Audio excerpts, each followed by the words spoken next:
Guyana Amazon Warriors are back in the spotlight of the Caribbean Premier League, booking their place in a third straight final after a tense battle that kept fans on edge until the very last moment. It was far from a straightforward path, but in the end, the Warriors held their nerve to secure a 14-run win over the Saint Lucia Kings and move one step closer to ending years of near misses. Asked to bat first, the Warriors' innings was a roller coaster. At 98 for 5, then 107 for 6, their hopes looked shaky. Yet the lower order refused to give in. Dwaine Pretorius chipped in with a valuable 17, while Romario Shepherd blasted 21 from just 8 deliveries, dragging the total to a fighting score of 157 before the final wicket fell. It was not towering, but it was enough to keep the dream alive. The chase began in dramatic fashion. Defending champions Saint Lucia Kings, who had beaten the Warriors in last year's final, found themselves in disaster. Inside 9 overs, they collapsed to 48 for 7. The Warriors' bowlers had ripped through the order, leaving the Kings gasping for breath. Still, the game was not over.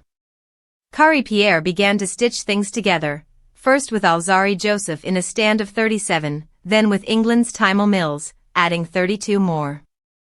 Suddenly, there was hope. Pierre reached a brilliant half-century with a soaring 6, and with 41 needed from the final 20 deliveries, the Kings dared to dream. But the joy was short-lived. Gudakesh Motie, relentless with the ball, struck again.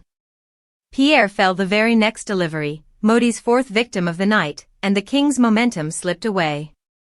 Mills swung fiercely, striking 3 boundaries and a towering 6, pushing the equation down to 15 off the last over. The tension was electric, but fate had already chosen its side. On the very first ball of the final over, Mills lofted one into the covers, and the catch sealed the game.